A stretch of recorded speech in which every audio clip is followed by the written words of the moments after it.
നമസ്കാരം, മാസ്റ്ററിങ് എഡ്യൂടെക്കിലേക്ക് എല്ലാവർക്കും സ്വാഗതം. അപ്പോൾ കഴിഞ്ഞ ക്ലാസ്സിൽ നമ്മൾ ഇൻപുട്ട് ഡിവൈസസ് വരെയാണ് പഠിച്ചിട്ടുണ്ടായിരുന്നത്.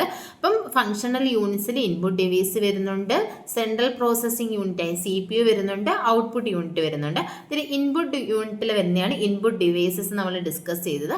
അടുത്ത ഇന്നത്തെ ക്ലാസ്സിൽ നമ്മൾ ഡിസ്കസ് ചെയ്യാൻ പോകുന്നത് ഔട്ട്പുട്ട് ഡിവൈസസിനെ പറ്റിയിട്ടാണ്.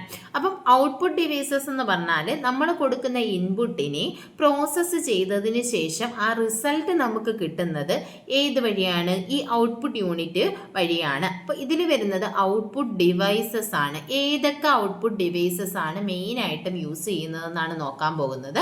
അപ്പം ഏതൊക്കെയാണ്? Monitor, printer, speaker, plotter, projector, headphone. ഇത്രയുമാണ് ഇമ്പോർട്ടൻ്റ് ആയിട്ടുള്ള ഔട്ട്പുട്ട് ഡിവൈസസ്. അതിലൊന്നാമത്തെയാണ് മോണിറ്റർ. നമ്മുടെ പ്രൈമറി ഔട്ട്പുട്ട് ഡിവൈസ് ആണ് മോണിറ്റർ എന്ന് പറയുന്നത്. നമ്മൾ പ്രൈമറി ഇൻപുട്ട് ഡിവൈസ് പഠിച്ചിരുന്നു. കീബോർഡ് ആയിരുന്നു പ്രൈമറി ഇൻപുട്ട് ഡിവൈസ് എന്ന് പറയുന്നത്. അതുപോലെ തന്നെ പ്രൈമറി ഔട്ട്പുട്ട് ഡിവൈസ് ആണ് മോണിറ്റർ. ഇന്ന് നോക്കിയേ, പലതരത്തിലുള്ള മോണിറ്റേഴ്സ് നമുക്ക് അവൈലബിൾ ആണ്. ഇന്ന് കാലത്ത് നമ്മൾ യൂസ് ചെയ്യുന്നത് തിന്നായിട്ടുള്ള ഫ്ലാറ്റ് ആയിട്ടുള്ള മോണിറ്റേഴ്സ് ആണ് യൂസ് ചെയ്യുന്നത്. പക്ഷെ ആദ്യ കാലത്ത് നമ്മൾ യൂസ് ചെയ്തിരുന്ന, നിങ്ങളൊക്കെ കണ്ടിട്ടുണ്ടായിരിക്കുമല്ലോ, നമ്മുടെ പണ്ടത്തെ TV ഒക്കെ കണ്ടിട്ടില്ലേ? പണ്ട് കാലത്തെ TV, ഇപ്പോൾ ബാക്കിലോട്ട് ഇങ്ങനെ തള്ളിയിരിക്കുന്ന ടൈപ്പ് TV. അതിനെന്തുണ്ട്? കുറേ സ്പേസ് വേണം. ഇച്ചിരി ബിഗ് സൈസിലുള്ളതായിരിക്കും, പക്ഷേ അതിൻ്റെ സ്ക്രീൻ എന്ന് പറയുന്നത് വളരെ ചെറുതായിരിക്കും. അപ്പോൾ അങ്ങനെയുള്ള മോണിറ്റേഴ്സിൽ, ആദ്യകാലത്തുള്ള മോണിറ്റേഴ്സിൽ യൂസ് ചെയ്തിരുന്ന ടെക്നോളജിയാണ് CRT ടെക്നോളജി എന്ന് പറയും. അതായത് കാഥോഡ് റേ ട്യൂബ്. CRTയുടെ ഫുൾ ഫോം ആണ് കാഥോഡ് റേ ട്യൂബ്. അപ്പോൾ ഈ CRT ടെക്നോളജി ആയിരുന്നു പഴയ കാലത്തിലെ മോണിറ്റേഴ്സിൽ നമ്മൾ യൂസ് ചെയ്തിരുന്നത്. അതുപോലെ തന്നെ നമ്മുടെ അന്നത്തെ മോണിറ്റർ എന്ന് പറയുന്നത് എന്താണ്? കളറൊന്നുമല്ല, ബ്ലാക്ക് ആൻഡ് വൈറ്റ് മോണിറ്റേഴ്സ് ആയിരുന്നു. അപ്പോൾ ഈ ബ്ലാക്ക് ആൻഡ് വൈറ്റ് മോണിറ്റർ ഒക്കെ അറിയപ്പെട്ടിരുന്നത് മോണോക്രോം മോണിറ്റർ എന്നായിരുന്നു നമ്മുടെ ബ്ലാക്ക് ആൻഡ് വൈറ്റ് മോണിറ്ററിനെ പറഞ്ഞിരുന്നത്. പക്ഷേ ഇന്ന് നമ്മുടെ മോഡേൺ മോണിറ്റേഴ്സ് എന്ന് പറയുന്നത് തിന്നായിട്ടുള്ള മോണിറ്റേഴ്സ് ആണ് യൂസ് ചെയ്യുന്നത്. ഇതിന് നമ്മൾ TFT LCD മോണിറ്റർ എന്ന് പറയും. LCD എന്ന് പറഞ്ഞാൽ ലിക്വിഡ് ക്രിസ്റ്റൽ ഡിസ്പ്ലേ, TFT എന്ന് പറഞ്ഞാൽ തിൻ ഫിലിം ട്രാൻസിസ്റ്റർ ആണ് TFT. അപ്പം മോഡേൺ മോണിറ്റേഴ്സിൽ യൂസ് ചെയ്യുന്നതെന്ന് പറഞ്ഞാൽ TFT LCD മോണിറ്റേഴ്സ് ആണ്. LCDയുടെ ഫുൾ ഫോം എന്ന് പറയുന്നത് ലിക്വിഡ് ക്രിസ്റ്റൽ ഡിസ്പ്ലേ ആണ്. അതുപോലെ തന്നെ LED മോണിറ്റേഴ്സ് നമ്മൾ ഇന്നത്തെ കാലത്ത് യൂസ് ചെയ്യുന്നുണ്ട്. LED എന്ന് പറഞ്ഞാൽ ലൈറ്റ് എമിറ്റിംഗ് ഡയോഡാണ്. അപ്പം ഹൈ കോൺട്രാസ്റ്റ് പ്രൊവൈഡ് ചെയ്യുന്ന മോണിറ്റേഴ്സ് ഏതാണെന്ന് ചോദിച്ചാൽ OLED മോണിറ്റേഴ്സ് ആണ്. OLED എന്ന് പറഞ്ഞാൽ ഓർഗാനിക് ലൈറ്റ് എമിറ്റിംഗ് ഡയോഡാണ് OLED എന്ന് പറയുന്നത്. അതുപോലെ തന്നെ നമ്മുടെ ഈ മോണിറ്റേഴ്സിൽ നമ്മൾ കാണുന്ന ഓരോ പിക്ചറിൻ്റെയും smallest controllable element of a picture, ഓരോ പിക്ചറിൻ്റെയും ഏറ്റവും സ്മോളസ്റ്റ് ആയിട്ടുള്ള കൺട്രോളബിൾ എലമെൻറ്റിനെയാണ് നമ്മൾ പിക്സൽ എന്ന് പറയുന്നത്. പിക്സൽ എന്ന് പറഞ്ഞാൽ പിക്ചർ എലമെൻ്റ് എന്നാണ് പിക്സലിൻ്റെ ഫുൾ ഫോം.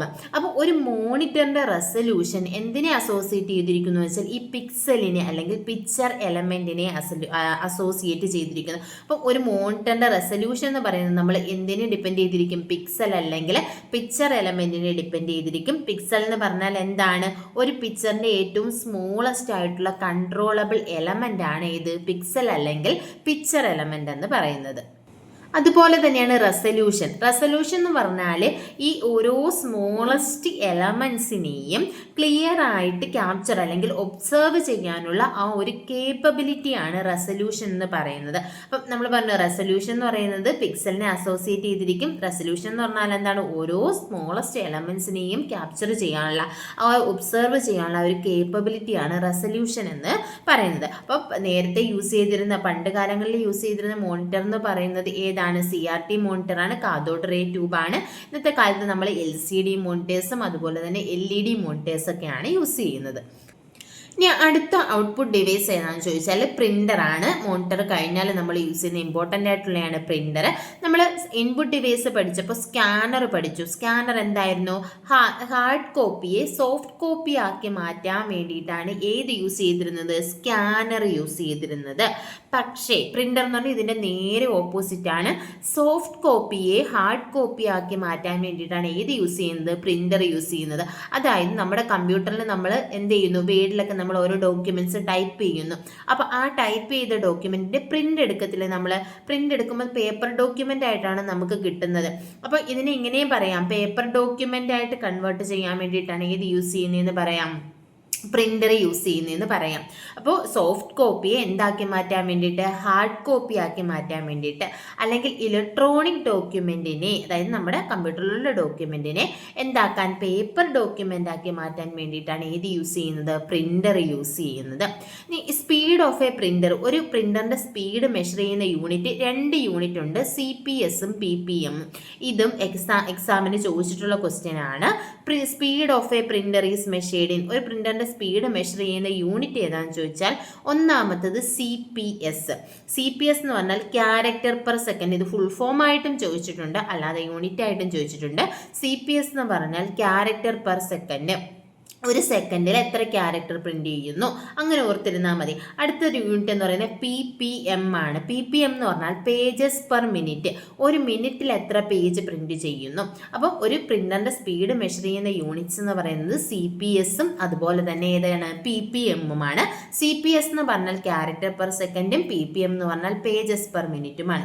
ഇനി മെയിൻ ടൈപ്സ് ഓഫ് പ്രിന്റർ, ഏതൊക്കെ ടൈപ്പ് പ്രിന്റേഴ്സ് ഉണ്ടെന്ന്. പ്രിന്ററിനെ നമുക്ക് മെയിനായിട്ട് 2 രീതിയിൽ തിരിക്കാം. ഇമ്പാക്റ്റ് പ്രിന്റർ എന്നും പറയാം, ഇമ്പാക്റ്റ് പ്രിന്റർ എന്നും, അതുപോലെ തന്നെ നോൺ ഇമ്പാക്റ്റ് പ്രിന്റർ എന്നും പറയാം. ഇനി ഇമ്പാക്റ്റ് പ്രിന്റർ എന്ന് പറഞ്ഞാൽ ഈ പ്രിൻ്ററിൻ്റെ പ്രിൻ്റ് ഹെഡ് പേപ്പറിൽ ടച്ച് ചെയ്യുവാണെങ്കിൽ അതിനെ ഇമ്പാക്റ്റ് പ്രിൻ്റർ എന്ന് പറയാം. ഇതും എക്സാമിന് പലതവണ ചോദിച്ചിട്ടുണ്ട്. ഇമ്പാക്റ്റ് പ്രിൻ്റർ ഏതാണ്, അല്ലെങ്കിൽ കൂട്ടത്തിൽ തന്നിട്ടുള്ളത് ഇമ്പാക്റ്റ് പ്രിൻ്റർ അല്ലാത്തത് ഏതാണ്, അല്ലെങ്കിൽ നോൺ ഇമ്പാക്റ്റ് പ്രിൻ്റർ അല്ലാത്തത് ഏതാണ്, ഇമ്പാക്റ്റ് പ്രിൻ്റർ ഏതാണ്, ഇങ്ങനെ പല രീതിയിൽ എക്സാമിന് ക്വസ്റ്റ്യൻസ് ചോദിച്ചിട്ടുണ്ട്. അപ്പോൾ ഇമ്പാക്റ്റ് പ്രിൻ്റർ എന്ന് പറഞ്ഞാൽ പ്രിൻ്റ് ഹെഡ് പേപ്പറിൽ ടച്ച് ചെയ്യുവാണെങ്കിൽ അതിനെ എന്ത് പറയാം, ഇമ്പാക്റ്റ് പ്രിൻ്റർ എന്ന് പറയാം. ഈ ഇമ്പാക്റ്റ് പ്രിൻ്റേഴ്സ് എക്സാമ്പിൾ ആണ് dot matrix printer, drum printer, line printer, chain printer, character printer, daisy wheel printer എന്നൊക്കെ പറയുന്നത് ഏതിന് എക്സാമ്പിൾ ആണ്, ഇമ്പാക്റ്റ് പ്രിന്ററിന് എക്സാമ്പിൾ ആണ്. കാരണം എന്താണെന്ന് വെച്ചാൽ ഈ പ്രിന്റേഴ്സിൽ നമ്മൾ പ്രിന്റ് ഹെഡ് യൂസ് ചെയ്യുന്നുണ്ട്. ആ പ്രിന്റ് ഹെഡ് പേപ്പറിൽ ടച്ച് ചെയ്തിട്ടാണ് ഓരോ ലെറ്റേഴ്സിൻ്റെയും ഇമ്പാക്റ്റ് എവിടെ വരുന്നത്, പേപ്പറിൽ വരുന്നത്. അതുകൊണ്ടാണ് ഇതിനെ എന്ത് പറയുന്നത്, ഇമ്പാക്റ്റ് പ്രിന്റർ എന്ന് പറയുന്നത്. ഇപ്പോൾ ഇമ്പാക്റ്റ് പ്രിന്ററിൻ്റെ എക്സാമ്പിളാണ് dot matrix printer, drum printer, line printer, chain printer, character printer, daisy wheel printer. ഇവയൊക്കെ ഇമ്പാക്റ്റ് പ്രിന്റേഴ്സ് ആണ്. അപ്പോൾ ഈ ഡോട്ട് മെട്രിക്സ് പ്രിന്റർ എന്തിനു വേണ്ടിയിട്ട്, കാർബൺ കോപ്പീസ് ഒക്കെ എടുക്കാൻ വേണ്ടിയിട്ട് നമ്മളെ ഹെൽപ്പ് ചെയ്യുന്ന ഒരു പ്രിന്ററാണ് ഏതെന്ന് പറയുന്നത്, ഡോട്ട് മെട്രിക്സ് പ്രിന്റർ എന്ന് പറയുന്നത്. അപ്പോൾ ഈ ഡോട്ട് മെട്രിക്സ് പ്രിന്ററിന്റെ പ്രത്യേകത എന്ന് പറഞ്ഞാൽ പാറ്റേൺ ഓഫ് ഡോട്ട്സ്, ആ ഒരു പേര് തന്നെ ഉണ്ട്, ഡോട്ട് പോലെയുള്ള പാറ്റേണിലായിരിക്കും ഈ dot matrix printer print out generate ചെയ്യുന്നത്. അപ്പം ഈ പ്രിന്ററിന്റെ പ്രിന്റ് ഹെഡിൽ ഒരു പിൻ ഉണ്ടായിരിക്കാം. ആ പിന്ന് വെച്ചിട്ട് ഇങ്ങനെ പേപ്പറിൽ ടച്ച് ചെയ്ത് പാറ്റേൺ ഓഫ് ഡോട്ട്സ് ആയിട്ടാണ് ഡോട്ട് മെട്രിക്സ് പ്രിന്ററിൽ എന്ത് പ്രിന്റ് ചെയ്യുന്നത്, പ്രിന്റ് ഔട്ട്സ് ജനറേറ്റ് ചെയ്യുന്നത്. അപ്പം ഡോട്ട് മെട്രിക്സ് എന്ന് പറയുന്നത് ഒരു ഇമ്പാക്റ്റ് പ്രിന്റർ ആണ്. ഇനി നോൺ ഇമ്പാക്റ്റ് പ്രിന്റർ എന്ന് പറഞ്ഞാൽ എന്താണ്, പ്രിന്റ് ഹെഡ് പേപ്പറിൽ ടച്ച് ചെയ്യത്തില്ല, അങ്ങനെയുള്ളതിനെയാണ് നോൺ ഇമ്പാക്റ്റ് പ്രിന്റർ എന്ന് പറയുന്നത്. ഈ നോൺ ഇമ്പാക്റ്റ് പ്രിന്ററിന് എക്സാമ്പിൾ ആണ് ലേസർ പ്രിന്ററും ഇങ്ക് ജെറ്റ് പ്രിന്ററും. ലേസർ പ്രിന്റർ നമ്മൾ എന്ത് പേപ്പറാണോ നമുക്ക് പ്രിന്റ് എടുക്കേണ്ടത് അതിൻ്റെ അതേ ഫോട്ടോ കോപ്പിയാണ് നമുക്ക് എന്ത് ജനറേറ്റ് ചെയ്യുന്നത്, ലേസർ പ്രിന്റർ ജനറേറ്റ് ചെയ്യുന്നത്. ഇനി high quality print outs generate ചെയ്യുന്നത് ഏത് പ്രിന്ററാണെന്ന് ചോദിച്ചാലും അത് ലേസർ പ്രിന്ററാണ്. ഇനി ഇങ്ക് ജെറ്റ് പ്രിന്ററിന്റെ പ്രത്യേകത എന്താണെന്ന് ചോദിച്ചാൽ നമ്മൾ പറഞ്ഞു ഡോട്ട് മെട്രിക്സിൽ എന്തുണ്ട്, ഒരു പിന്നുണ്ട്, അല്ലെങ്കിൽ പ്രിന്റ് ഹെഡിൽ ഒരു പിന്നുണ്ട്. ആ പിന്ന് എന്ത് ചെയ്യുന്നു, പേപ്പറിൽ ടച്ച് ചെയ്തിട്ട് ഡോട്ട് പോലെയാണ് പ്രിന്റ് ഔട്ട്സ് ജനറേറ്റ് ചെയ്യുന്നത്. ഇങ്ക് ജെറ്റ് പ്രിന്റർ ഈ പിന്നിന് പകരം അവിടെ ചെറിയ ചെറിയ ഹോൾസ് ആയിരിക്കും ഉള്ളത്. ആ ഹോൾസിൽ കൂടെ എന്ത് ചെയ്യും, ഇങ്ക് പാസ് ചെയ്തിട്ടാണ് പ്രിന്റ് ഔട്ട്സ് ജനറേറ്റ് ചെയ്യുന്നത്. അതാണ് ഇങ്ക് ജെറ്റ് പ്രിന്റർ. അപ്പം ഈ ഇങ്ക് ജെറ്റ് പ്രിന്ററിലും ലേസർ പ്രിന്ററിലും പ്രിന്റ് ഹെഡ് പേപ്പറിൽ ടച്ച് ചെയ്യുന്നില്ല. അതുകൊണ്ട് അത് നോൺ ഇമ്പാക്റ്റ് പ്രിന്റർ ആണ്. ഇമ്പാക്റ്റ് പ്രിന്ററിന്റെ എക്സാമ്പിൾസ് ആണ് dot matrix printer, drum printer, line printer, chain printer, character printer, daisy wheel printer ഒക്കെ ഇമ്പാക്റ്റ് പ്രിന്റേഴ്സ് ആണ്. ഇനി അടുത്ത ഔട്ട്പുട്ട് ഡിവൈസ് എന്ന് പറയുന്നത് പ്ലോട്ടർ ആണ്. പ്ലോട്ടർ എന്ന് പറഞ്ഞാൽ ലാർജ് ഗ്രാഫിക്സിൻ്റെയൊക്കെ ഇമേജസ് പ്രിൻ്റ് ഔട്ട് ചെയ്യാൻ വേണ്ടിയിട്ടാണ് ഏത് യൂസ് ചെയ്യുന്നത്, പ്ലോട്ടർ യൂസ് ചെയ്യുന്നത്. അതായത് വലിയ മാപ്പൊക്കെ ഉണ്ടല്ലോ, അതുപോലെ തന്നെ ഈ എഞ്ചിനീയേഴ്സ് അവരുടെ ഡ്രോയിങ്സ്, വലിയ വലിയ ബിൽഡിങ്സ് ഒക്കെ ഉണ്ട്. അപ്പോൾ അതിൻ്റെ പ്ലാനൊക്കെ നമുക്കൊരു ചെറിയ A4 സൈസ് പേപ്പറിലൊന്നും നമുക്ക് പ്രിൻ്റ് ഔട്ട് എടുക്കാൻ പറ്റത്തില്ല. അപ്പോൾ അങ്ങനെയുള്ള പ്രിൻ്റ് ഔട്ട്സ് എടുക്കാൻ വേണ്ടിയിട്ടാണ് ഏത് യൂസ് ചെയ്യുന്നത്, പ്ലോട്ടർ യൂസ് ചെയ്യുന്നത്. അപ്പോൾ നോക്കി, used for engineering engineering drawings, engineers അവരുടെ ഡ്രോയിങ്സിന് വേണ്ടിയിട്ട് യൂസ് ചെയ്യുന്നതാണ് ഏത് പ്ലോട്ടർ എന്ന് പറയുന്നത്. മെയിനായിട്ട് യൂസ് ചെയ്യുന്ന രണ്ട് പ്ലോട്ടേഴ്സാണ് ഫ്ലാറ്റ് ബെഡ് പ്ലോട്ടറും ഡ്രം പ്ലോട്ടറുമാണ് മെയിനായിട്ട് യൂസ് ചെയ്യുന്ന രണ്ട് plotters. Flat bed plotter uses a flat paper which is fixed and the pen that move on it to draw the design. അപ്പം ഫ്ലാറ്റ് ബെഡ് പ്ലോട്ടറിൽ എങ്ങനെയായിരിക്കും? ഒരു ഫ്ലാറ്റ് പേപ്പർ ഉണ്ടായിരിക്കും, ഒരു പേപ്പർ ഉണ്ടായിരിക്കും which is fixed. ആ paper എന്ന് പറയുന്നത് എന്താണ്? ഫിക്സഡ് ആണ്. And pen that move on it draw A design. ഒരു ഡിസൈൻ ഡ്രോ ചെയ്യണമെങ്കിൽ പെന്നായിരിക്കും അവിടെ മൂവ് ചെയ്യുന്നത്. അപ്പോൾ ഫിക്സഡ് ആയിട്ടുള്ള ഒരു പേപ്പറിൽ പെൻ മൂവ് ചെയ്തിട്ട് എന്ത് ചെയ്യുന്നു? ഡ്രോ ചെയ്താണ് ഡിസൈൻ ജനറേറ്റ് ചെയ്യുന്നത്. പക്ഷെ ഡ്രം പ്ലോട്ടറിലാണെങ്കിൽ paper moves along the drum. ഇവിടെ എന്താണ്? പേപ്പറാണ്. ആ ഡ്രമ്മിന് വെർട്ടിക്കലി ആയിട്ട് എന്ത് മൂവ് ചെയ്യുന്നുണ്ട്? പേപ്പർ മൂവ് ചെയ്യുന്നുണ്ട്. അപ്പോൾ പേപ്പർ വെർട്ടിക്കലി മൂവ് ചെയ്യും, പെൻ ഹൊറിസോണ്ടലി മൂവ് ചെയ്യും. അങ്ങനെയാണ് ഡ്രം പ്ലോട്ടറിൽ എന്ത് ചെയ്യുന്നത്? ഇമേജസ് അല്ലെങ്കിൽ ഗ്രാഫിക്സ് ജനറേറ്റ് ചെയ്യുന്നത്. പിന്നുള്ളൊരു ഔട്ട്പുട്ട് ഡിവൈസ് ആണ് ഏതെന്ന് പറയുന്നത് സ്പീക്കർ നമുക്കറിയാം എന്താണ്? സൗണ്ട് ജനറേറ്റ് ചെയ്യാൻ വേണ്ടിയിട്ട് യൂസ് ചെയ്യുന്ന ഒരു ഔട്ട്പുട്ട് ഡിവൈസ് ആണ് ഏതെന്ന് പറയുന്നത്? സ്പീക്കർ എന്ന് പറയുന്നത്. പിന്നെ നമ്മൾ പറഞ്ഞ പ്രൊജക്ടറും അതുപോലെ തന്നെ ഹെഡ്ഫോണും അറിയാമല്ലോ, സൗണ്ടാണ് ഔട്ട്പുട്ടായിട്ട് ജനറേറ്റ് ചെയ്യുന്നത്. പ്രൊജക്ടർ ആണെന്നുണ്ടെങ്കിൽ നമ്മൾ മോണിറ്ററിന് പകരം എന്താ വലിയൊരു സ്ക്രീനിൽ കാണിക്കാനൊക്കെയാണ് നമ്മൾ ഏത് യൂസ് ചെയ്യുന്നത്? പ്രൊജക്ടർ യൂസ് ചെയ്യുന്നത്. അപ്പോൾ ഇത്രയുമാണ് ഇമ്പോർട്ടൻ്റ് ആയിട്ടുള്ള ഔട്ട്പുട്ട് ഡിവൈസസ്. ഇനി നമ്മൾ പറയാൻ പോകുന്നത് CPU അല്ലെങ്കിൽ സെൻട്രൽ പ്രോസസ്സിംഗ് യൂണിറ്റിനെ പറ്റിയിട്ടാണ്. അപ്പോൾ നമ്മൾ ഇൻപുട്ട് കൊടുത്തു, ഔട്ട്പുട്ട് കിട്ടിയ കാര്യം പറഞ്ഞു. പക്ഷെ ഔട്ട്പുട്ട് കിട്ടണമെങ്കിൽ അവിടെ എന്ത് നടക്കണം? ഒരു പ്രോസസ്സ് നടക്കണം. അപ്പോൾ അതിന് വേണ്ടിയിട്ടാണ് ഏത് യൂസ് ചെയ്യുന്നത്? CPU യൂസ് ചെയ്യുന്നത്. അപ്പോൾ CPU എന്ന് പറഞ്ഞാൽ എന്താ? നമ്മുടെ കമ്പ്യൂട്ടറിൻ്റെ ഓവറോൾ ഫംഗ്ഷനിങ്ങിനെ കൺട്രോൾ ചെയ്യുന്ന ഒരു ഡിവൈസ് ആണ് CPU എന്ന് പറയുന്നത്, അല്ലെങ്കിൽ സെൻട്രൽ പ്രോസസ്സിംഗ് യൂണിറ്റ് എന്നറിയപ്പെടുന്നത്. ബ്രെയിൻ ഓഫ് ദ കമ്പ്യൂട്ടർ എന്ന് പറയുന്നത് എന്താണ്? CPU ആണ്. മിക്ക എക്സാമിനും ചോദിക്കുന്ന ക്വസ്റ്റ്യൻ ആണ്. ഇപ്പോഴും ഇത് ഏത് പൊടിക്കുഞ്ഞിന് അറിയാവുന്ന ക്വസ്റ്റ്യൻ ആയിരിക്കും, പക്ഷെ ഇപ്പോഴും എക്സാമുകൾക്ക് ചോദിച്ചുകൊണ്ടിരിക്കുന്ന ഒരു ക്വസ്റ്റ്യനുമാണ്. Which is the brain of computer? കമ്പ്യൂട്ടറിൻ്റെ ബ്രെയിൻ എന്നറിയപ്പെടുന്നത് എന്താണ്? CPU ആണ്. അതുപോലെ തന്നെ മൈൻഡ് ഓഫ് കമ്പ്യൂട്ടർ എന്ന് പറയുന്നുണ്ട്. നമ്മുടെ റാം മെമ്മറി, അത് പഠിക്കുമ്പോൾ നമ്മൾ പറയും അതിനെയാണ് എന്ത് പറയുന്നത്? റാം മെമ്മറിയാണ് മൈൻഡ് ഓഫ് കമ്പ്യൂട്ടർ എന്നറിയപ്പെടുന്നത്. ഇനി ഈ CPU തന്നെ എന്ത് ചെയ്തിട്ടുണ്ട്? 3 മെയിൻ യൂണിറ്റ്സ് ആയിട്ട് തരംതിരിച്ചിട്ടുണ്ട് ഈ സെൻട്രൽ പ്രോസസ്സിംഗ് യൂണിറ്റിനെ. അതിൽ ഒന്നാണ് ALU എന്ന് പറഞ്ഞാൽ arithmetic and logic unit. Full form പഠിച്ചിരിക്കണം, എക്സാമിന് ചോദിക്കാറുണ്ട്. ALU എന്ന് പറയുന്ന അരിത്തമെറ്റിക് ആൻഡ് ലോജിക് യൂണിറ്റ് ആണ്. രണ്ടാമത്തത് കൺട്രോൾ യൂണിറ്റ്, മൂന്നാമത്തത് മെമ്മറി യൂണിറ്റ്. ഇങ്ങനെ 3 യൂണിറ്റ് ആയിട്ടാണ് നമ്മുടെ CPU അല്ലെങ്കിൽ സെൻട്രൽ പ്രോസസ്സിംഗ് യൂണിറ്റിനെ ഡിവൈഡ് ചെയ്തിട്ടുള്ളത്. ഓരോന്നിനും ഓരോ ഫങ്ഷൻസ് ആണ്. ALU എന്ന് പറഞ്ഞാൽ അരിത്തമെറ്റിക് ആൻഡ് ലോജിക് യൂണിറ്റ് എന്ന് പറഞ്ഞാൽ അരിത്തമെറ്റിക്കും ലോജിക്കലുമായിട്ടുള്ള ഓപ്പറേഷൻസ് ചെയ്യുന്ന പാർട്ടാണ് ALU. അരിത്തമെറ്റിക് എന്ന് പറഞ്ഞാൽ അറിയാമല്ലോ നമുക്ക്, അഡിഷൻ, സബ്ട്രാക്ഷൻ, മൾട്ടിപ്ലിക്കേഷൻ അങ്ങനെയുള്ളത്. അതുപോലെ തന്നെ ലോജിക്കലായിട്ടുള്ള ഓപ്പറേഷൻസ് ഇതെല്ലാം ചെയ്യുന്ന യൂണിറ്റാണ് ALU എന്ന് പറയുന്നത്. കൺട്രോൾ യൂണിറ്റ് എന്ന് പറഞ്ഞാൽ എല്ലാ ഓപ്പറേഷൻസിനെയും കൺട്രോൾ ചെയ്യുന്നത് ആരാണ്? Control unit. ഇപ്പം ഒന്നിനെ നമുക്ക് സ്റ്റോർ ചെയ്യേണ്ട ഡേറ്റ എങ്ങോട്ട് പോകണം? മെമ്മറി യൂണിറ്റിലേക്ക് പോകണം. ഇനി അത് സ്റ്റോർ ചെയ്യേണ്ട നമുക്ക് ഔട്ട്പുട്ടാണ് തരേണ്ടത്, അത് എങ്ങോട്ട് പോകണം? ഔട്ട്പുട്ട് യൂണിറ്റിലേക്ക് പോകണം. അങ്ങനെ ഏത് പാർട്ടിലേക്ക് പോകണം? എല്ലാത്തിനെയും കൺട്രോൾ ചെയ്യുന്നതാണ് കൺട്രോൾ യൂണിറ്റ്. നെക്സ്റ്റ് പാർട്ട് എന്ന് പറയുന്നത് മെമ്മറി യൂണിറ്റ് എന്ന് പറഞ്ഞാൽ നമ്മൾ സ്റ്റോർ ചെയ്ത് കൊടുത്തു കഴിഞ്ഞാൽ അത് എങ്ങോട്ട് പോകണം? മെമ്മറി യൂണിറ്റിലോട്ട് പോകണം. ഏത് മെമ്മറിയിൽ എവിടെ സ്റ്റോർ ചെയ്യണം, അങ്ങനെയുള്ള കാര്യങ്ങളൊക്കെയാണ് ഏതിൽ വരുന്നത്? മെമ്മറി യൂണിറ്റിൽ വരുന്നത്. ഇനി ഈ പ്രോസസ്സിംഗ് സ്പീഡ് ഓഫ് എ കമ്പ്യൂട്ടറിൻ്റെ പ്രോസസ്സിംഗ് സ്പീഡ് മെഷർ ചെയ്യുന്ന യൂണിറ്റ് ഏതാണെന്ന് ചോദിച്ചാൽ MIPS ആണ്. MIPS എന്ന് പറഞ്ഞാൽ മില്യൺ ഇൻസ്ട്രക്ഷൻസ് പെർ സെക്കൻഡ് എന്നതാണ് MIPS. അപ്പോൾ ഈ മെമ്മറി യൂണിറ്റ്സിനെ പറ്റിയിട്ടൊക്കെ നമ്മൾ ഡീറ്റെയിൽഡ് ആയിട്ട് നമ്മൾ പിന്നീട് പഠിക്കും. ഇനി നമുക്ക് പറയാനുള്ളത് കമ്പ്യൂട്ടറിൻ്റെ മെയിനായിട്ടുമുള്ള 2 പാർട്സ് ആണ്. കമ്പ്യൂട്ടറിൻ്റെ മെയിനായിട്ട് 2ആയിട്ട് തരംതിരിച്ചിട്ടുണ്ട്, ഹാർഡ്വെയർ എന്നും സോഫ്റ്റ്വെയർ എന്നും. ഹാർഡ്വെയർ എന്ന് പറഞ്ഞാൽ physical components of A computer. ഒരു കമ്പ്യൂട്ടറിൻ്റെ ഫിസിക്കൽ കമ്പോണൻസ് എന്ന് പറഞ്ഞാൽ നമുക്ക് തൊട്ട് നോക്കാൻ പറ്റുന്ന പാർട്സിനെയാണ് എന്ത് പറയുന്നത്? ഹാർഡ്വെയർ എന്ന് പറയുന്നത്. നമ്മൾ നേരത്തെ പറഞ്ഞു ഹാർഡ് കോപ്പിയും സോഫ്റ്റ് കോപ്പിയും പറഞ്ഞിട്ടുണ്ടായിരുന്നു. ഹാർഡ് കോപ്പി എന്ന് പറഞ്ഞാൽ എന്താ? പേപ്പർ ഡോക്യുമെന്റ്, അത് നമുക്ക് തൊട്ട് നോക്കാം. സോഫ്റ്റ് കോപ്പി എന്ന് പറഞ്ഞാൽ കമ്പ്യൂട്ടറിനകത്തുള്ള ഡേറ്റയാണെന്ന് പറഞ്ഞു. അതുപോലെ തന്നെയാണ് ഹാർഡ്വെയറും സോഫ്റ്റ്വെയറും. ഹാർഡ്വെയർ എന്ന് പറഞ്ഞാൽ ഫിസിക്കൽ കമ്പോണൻസ് അല്ലെങ്കിൽ നമുക്ക് തൊട്ടു നോക്കാൻ പറ്റുന്ന കമ്പ്യൂട്ടറിൻ്റെ പാർട്സ് ആണ് ഹാർഡ്വെയർ എന്ന് പറയുന്നത്. ഇതിന് എക്സാമ്പിൾ നമുക്ക് പറയാം നമ്മുടെ mother board, keyboard, mouse, printer, ഇങ്ങനെയുള്ള പാർട്സിനെല്ലാം നമുക്ക് എന്ത് പറയാം? ഹാർഡ്വെയർ കമ്പോണൻസ് എന്ന് പറയാം. എന്താണ് മദർ ബോർഡ് എന്ന് പറഞ്ഞാൽ? മെയിനായിട്ടുമുള്ള ഒരു സർക്യൂട്ട് ബോർഡ്, നമ്മുടെ കമ്പ്യൂട്ടറിനകത്തുള്ള ഒരു പ്രിൻറ്റഡ് സർക്യൂട്ട് ബോർഡാണ് എന്തെന്ന് പറയുന്നത്? Mother board. മദർ ബോർഡിനെ നമുക്ക് സിസ്റ്റം ബോർഡെന്നോ പ്രിൻറ്റഡ് സർക്യൂട്ട് ബോർഡെന്നോ പറയാം. നോക്കി, it is A board which contain many of the crucial electronic components of the system such as CPU, video card, network card, etc.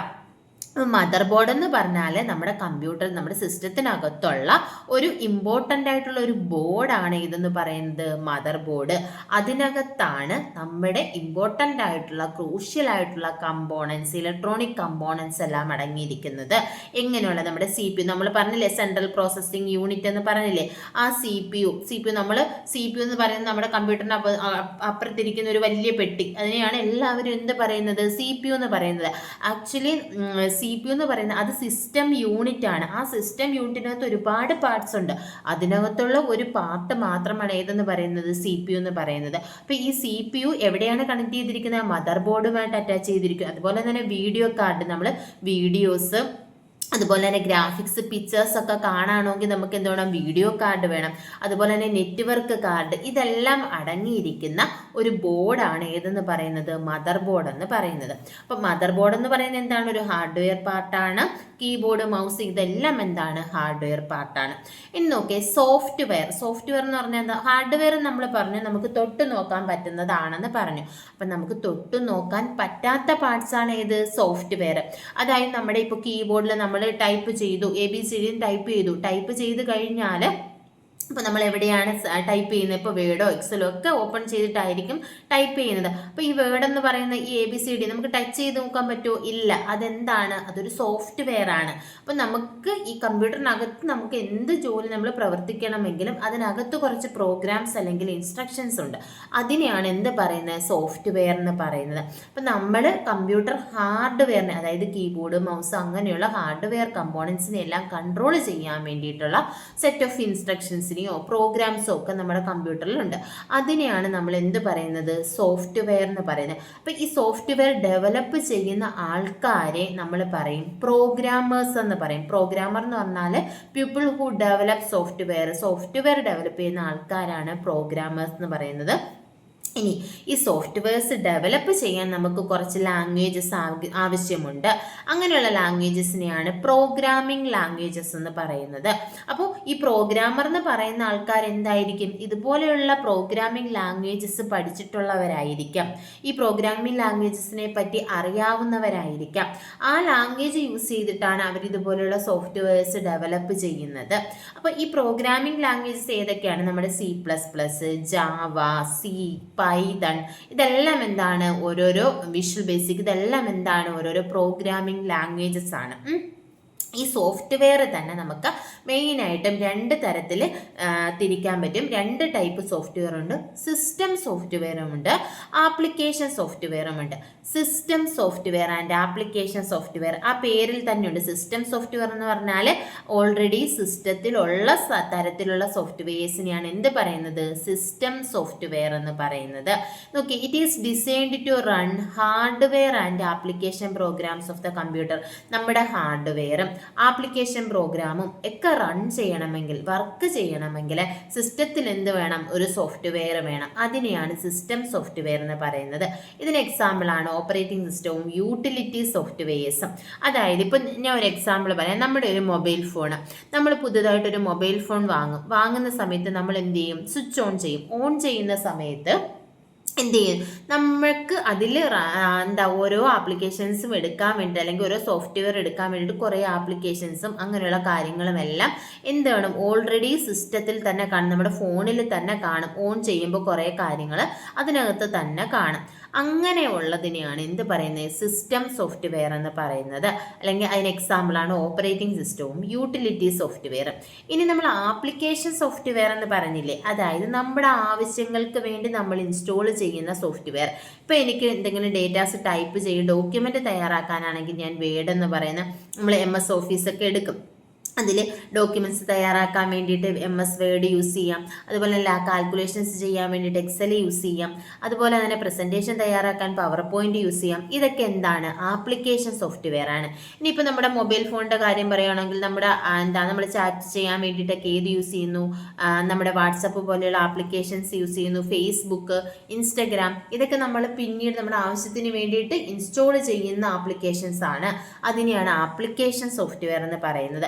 ഈ രീതി ഓർത്താൽ മതി. സിസ്റ്റത്തിൽ ഓൾറെഡി ഉള്ള സോഫ്റ്റ്വെയർ, സിസ്റ്റം സോഫ്റ്റ്വെയറും നമ്മുടെ ആവശ്യങ്ങൾക്ക് വേണ്ടി നമ്മൾ ഇൻസ്റ്റാൾ ചെയ്യുന്നത് ആപ്ലിക്കേഷൻ സോഫ്റ്റ്വെയറും. ഇപ്പോൾ സിസ്റ്റം സോഫ്റ്റ്വെയറിൻ്റെ എക്സാമ്പിളാണ് ഏതൊക്കെ? ഓപ്പറേറ്റിംഗ് സിസ്റ്റവും യൂട്ടിലിറ്റി സോഫ്റ്റ്വെയറും.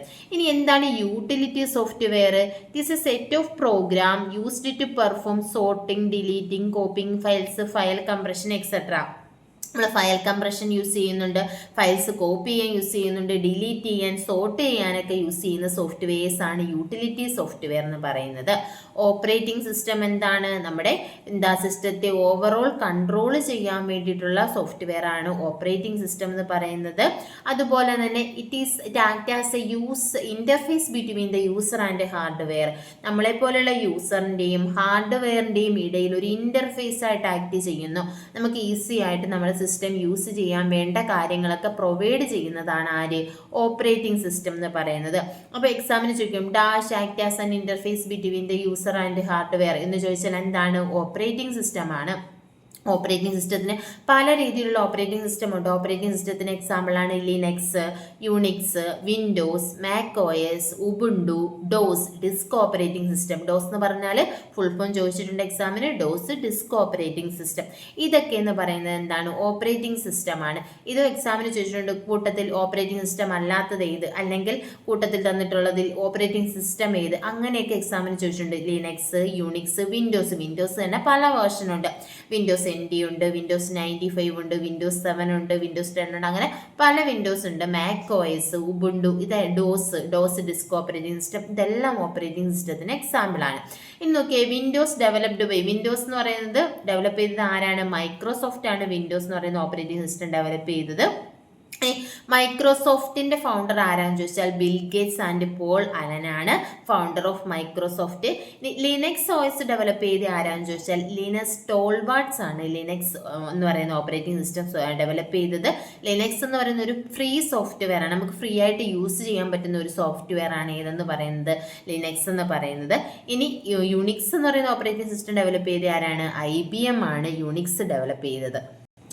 ഇനി ഇന്ത്യസ് ഓൺ PC സോഫ്റ്റ്വെയർ, ഇന്ത്യയുടെ on operating system, operating system, ഇന്ത്യയുടെ സ്വന്തം ഓപ്പറേറ്റിംഗ് സിസ്റ്റം ഏതെന്ന് ചോദിച്ചാൽ ബോസ് ആണ്. ബോസ് എന്ന് പറഞ്ഞാൽ ഭാരത് ഓപ്പറേറ്റിംഗ് സിസ്റ്റം സൊല്യൂഷൻസ് ആണ്. നമ്മുടെ ചെന്നൈ CDAC-ലാണ് ഇത് ഡെവലപ്പ് ചെയ്തത്. ഇതും ഒരു ഫ്രീ സോഫ്റ്റ്വെയർ ആണ്. ഇനി എത്ര ലാംഗ്വേജസ് ഈ ബോസ് സപ്പോർട്ട് ചെയ്യുന്നുണ്ടെന്ന് ചോദിച്ചാൽ 18 ലാംഗ്വേജസ് സപ്പോർട്ട് ചെയ്യുന്നുണ്ട്. പിന്നെ നമ്മുടെ ലേറ്റസ്റ്റ് ആയിട്ടുള്ള നമ്മുടെ മൊബൈൽ ഫോണിലൊക്കെ യൂസ് ചെയ്യുന്ന ഒരു ഓപ്പറേറ്റിംഗ് സിസ്റ്റമാണ് ഇത് ആൻഡ്രോയിഡ് എന്ന് പറയുന്നത്. അപ്പോൾ ആരാ ഡെവലപ്പ് ചെയ്തത്? ഗൂഗിൾ ആണ് ആൻഡ്രോയിഡ് എന്ന് പറയുന്ന ഓപ്പറേറ്റിംഗ് സിസ്റ്റം ഡെവലപ്പ് ചെയ്തത്. ആൻഡ്രോയിഡിന്റെ ലേറ്റസ്റ്റ് വേർഷൻ ആൻഡ്രോയിഡ് 13 ആണ് ആൻഡ്രോയിഡിന്റെ ലേറ്റസ്റ്റ് വേർഷൻ ആയിട്ടുള്ളത്. അപ്പോൾ ഓപ്പറേറ്റിംഗ് സിസ്റ്റം എന്ന് പറയുന്നത് എന്താണ്? Interface between the user and hardware. ഹാർഡ്വെയറും യൂസറും തമ്മിലുള്ള ഒരു ഇന്റർഫേസ്, ഹാർഡ്വെയറിന്റെയും നമ്മളെ പോലെയുള്ള യൂസേഴ്സിന്റെയും ഇടയിൽ ഒരു ഇന്റർഫേസ് ആയിട്ട് ആക്ട് ചെയ്യുന്നതാണ് ഏത്? ഓപ്പറേറ്റിംഗ് സിസ്റ്റം എന്ന് പറയുന്നത്. മെയിൻ ആയിട്ടുള്ള ഓപ്പറേറ്റിംഗ് സിസ്റ്റംസ് ആണ് Linux, Unix, Windows, Mac OS, Ubuntu എന്നൊക്കെ പറയുന്നത്. അപ്പം ഇത്രയുമാണ് നമ്മൾ ഇന്നത്തെ ക്ലാസ്സിൽ ഡിസ്കസ് ചെയ്യുന്നത്. അപ്പോൾ ക്ലാസ്സുകൾ ഇഷ്ടപ്പെടുവാണെങ്കിൽ ലൈക്ക് ചെയ്യുക, ഷെയർ ചെയ്യുക, കമൻറ്റ് ചെയ്യുക. താങ്ക്